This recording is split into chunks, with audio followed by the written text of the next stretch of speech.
History remembers Hitler as the ultimate evil, but there is one man who could match or be worse than that. A dictator that shows what happens when a leader gains ultimate power.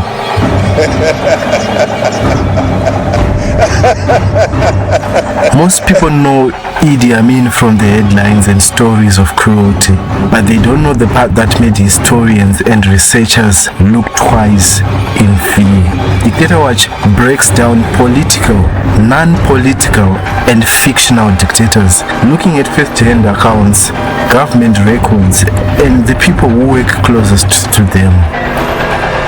By the end of this video, you won't be asking whether Amin was worse than Hitler. You will be asking a more disturbing question, and the answer might lie in the deadly message Idi Amin sent in 1972 that shook the whole world.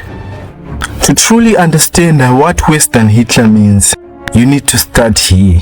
You need to grasp how evil Hitler was, and it all starts in 1933 when Adolf Hitler and the Nazi Party took power in Germany. And what follows is history's darkest act of cruelty and evil that every other form of cruelty is compared to. The hatred of Jews, also known as anti-Semitism, was at the core of the Nazi ideology. And that hatred grew from mere prejudice against European Jews. The seeds of anti-Semitism were sown by the early Christians in the Middle Ages. However, it is Hitler's rule that took that hatred even further. And to this day, the world struggles to answer this one question: how does an attitude of hate become the deadliest genocide in human history?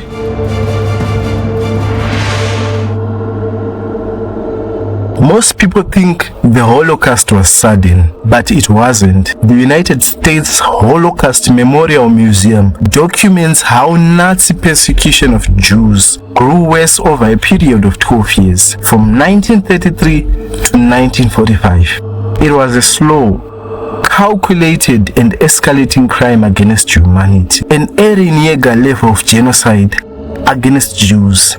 The Nazis falsely accused the Jews of causing Germany's social, economic, political, and even cultural problems. In particular, they blamed them for Germany's defeat in World War I. Some Germans were receptive to these Nazi claims. The fear of communism and the economic shocks of the Great Depression also made many Germans more open to Nazi ideas, especially anti-Semitism.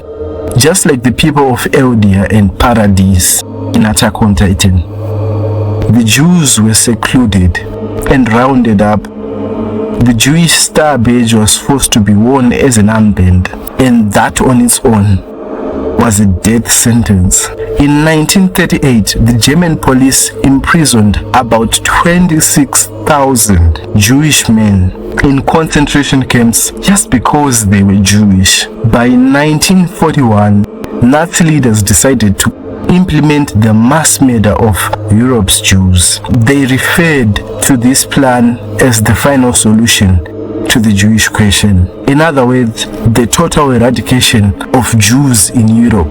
Nazi Germany committed mass murder on a scale never seen before. They used two main methods of killing. One method was mass shooting. German units carried out mass shootings on the outskirts of villages, towns, and cities throughout Eastern Europe. 1,500 cities, towns, and villages across Eastern Europe were victims of these massacres. By the late 1941, the Germans geared up to kill the Jews efficiently. Just hear that. Efficiently. They set up extermination camps like Auschwitz, where the famous gas chamber method was used. At the highest level, Adolf Hitler inspired, ordered, approved, and supported the genocide of Europe's Jews. Hitler killed over 6 million Jews. Let that sink in. However, Hitler's brutality targeted other groups as well. He killed his political enemies or anyone suspected to be one. They suffered the cruel fate that the Jews went through. He also targeted the Jehovah's Witness Church. He sent the members to concentration camps, as well as men accused of homosexuality. His racism did not end there. He sterilized and enslaved black people. To him, the blacks were inferior and unworthy of reproducing. Thus, he sterilized them. He also killed the black people in Germany. The lucky ones were only imprisoned.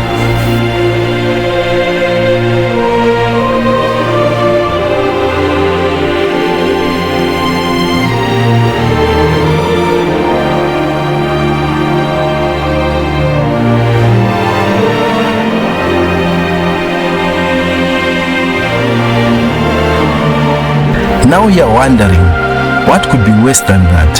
Who could do evil at a scale like this? Somewhere in East Africa, a man was watching, taking notes, aiming to be worse. If this is the kind of storytelling you came here for, like and subscribe and turn on the notification bell. Comment your thoughts down below and watch peak content every day. The people of Uganda in 1962 watched the Union Jack, the British flag, go down forever. Independence from British imperial rule was achieved, and they were filled with a lot of hope. The streets of Kampala were filled with celebration. It was a universal hope that oppression and fear had finally ceased. But they did not know what was waiting for them was a monster in their own skin color. Nothing could have prepared these joyful souls of the sorrows that were to come. Why would they allow him to gain power? The answer is that Idi Amin was never elected. He forcefully grabbed power in 1971 from the then president Obote.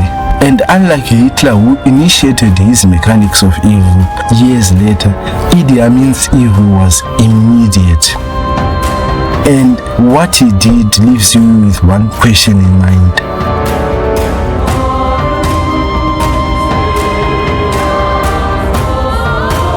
Probably think Idi Amin had a gradual decline into cruelty, but he didn't. In his first weeks, he had 32 officers blown with dynamite in a single cell, and by the end of that year, he had executed 2/3 the 9,000-man army. In no time, he had committed a mass murder in a cattle rustling operation, as well as the targeted killing of the elite in Uganda. He killed the Anglican Archbishop, Uganda's Chief of Justice, as well as the intellectuals such as the Vice Chancellor and lawyers. Idi Amin was a busy man. By 1972, in true racist and xenophobic fashion, Idi Amin chased 35,000 Asians, and he said that idea came to him in a dream, a move that was detrimental to the Ugandan economy, killing the Ugandans' hope for a prospering economy. This decision was brutal. The Asians were forced to leave their businesses, lives and identity behind without a proper notice. Amin was effective in creating 4 rival and overlapping agencies to carry out his mass killings. He was the architect of these killing machines. The agencies were the military police, the presidential guard, the public safety unit, and the Bureau of State Research. The system was engineered so as to keep the people of Uganda powerless to retaliate or fight against his pitbull-like grab on power. What's worse is the cruelty he showed towards his family. Amin was linked to the disappearance of his 4th wife, Kay. Her body was found butchered into chunks. Then the chunks were reassembled by one of Amin's own ministers. This remains a big shock and a trauma to the family and the people of Uganda. Amin was a known womanizer with 6 wives and multiple casual mistresses and long-serving concubines. Under Idi Amin, Parliament was dissolved. no elections were done, and he enforced secret police like Adolf Hitler. And the secret police exercised absolute power. They had a say over life and death. Idi Amin also effectively captured the press and the courts. The death toll in the Amin regime was up to 300,000. The other estimates, with the help of Amnesty International, put around 500,000. Now, can we say this is worse than the crimes that Hitler committed? Probably not. Hitler's genocide is significantly worse of a crime, but Amin could be worse for what he did in 1972 and the shocking thing that happened after that. If you want early access to every Dictator Watch episode before it goes public, as well as voting rights for future episodes, or if you want to support this channel, click the Patreon link in the video description. In 1972, Idi Amin made a controversial choice, a telegram that changed the way he is seen forever. It is because of that telegram this video was made. You have to wonder how bad were the contents of the telegram for one to be compared with Hitler. The true horror of the 1972 telegram isn't just that it was sent, it's that it went directly to the one governing body meant to protect human rights. It was sent by a man who genuinely felt was untouchable. What happens when a dictator decides to mock the entire civilized world with the most derogative words? If you thought that Idi Amin is an impulsive, raging beast like the Hulk throughout the course of this video, then you are wrong. And if you thought what made him worse was the scale and the numbers when it comes to brutality, you are wrong as well. He was a calculative, successful army chief who amassed ultimate power in Uganda. He wasn't all talk, no action. He talked a lot, but he also acted a lot. Idi Amin had a death list that he ticked off, and most importantly, a big ego to carry out his deadly objectives. Idi Amin was convinced bullets could not touch him, that he was selected by God to walk with kings, presidents and prime ministers alike, and he was to humble them when directed by God in mystic dreams. The man who believes he is chosen is a dangerous man. What made Amin worse was his high elevated ego and his will to act upon his objectives.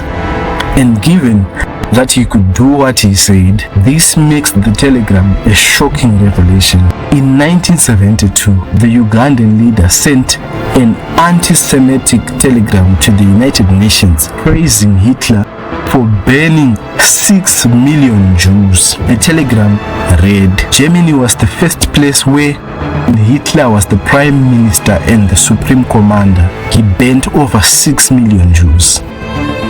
Amin did not show remorse for saying those words to the world. He defended these sentiments. He argued that Hitler's actions were necessary to prevent a global crisis. In the Telegraph, he supports Hitler's hatred, saying the Israelis are not people working in the interests of the world. Back in Uganda, Amin did not shy away in showing the world his anti-Semitism. He expelled Israeli diplomats as well as unlawfully executing an elderly British Israeli woman in the Entebbe hostage of 1976. This reveals a chilling truth. Amin was never random. The killings were strategic, removing threats, silencing witnesses, eliminating the educated class, terrorizing potential opposition. The sadism was real, but the system behind it was cold and deliberate. It's the distinction that makes Amin more frightening than a simple madman. And his shared hatred of the Jews makes you wonder if a man like Amin was to access resources, time in power, as well as the technically able people of Hitler's Germany, would he have committed an even worse crime against humanity? Given his appetite for violence and calculated ruthlessness, would he grow worse than Hitler? The heartbreaking part about Amin's story is that he died off in exile without trial or judgment. He died without facing full consequences for his actions. Let me know what you think in the comments. Could Amin be worse than Hitler given he had access to the resources and mechanism of the Third Reich? Now that's food for thought. Now, if you want to see how one man turned an entire nation into a family-owned dictatorship, subscribe and turn on notifications. Patreon members get an early access to that video.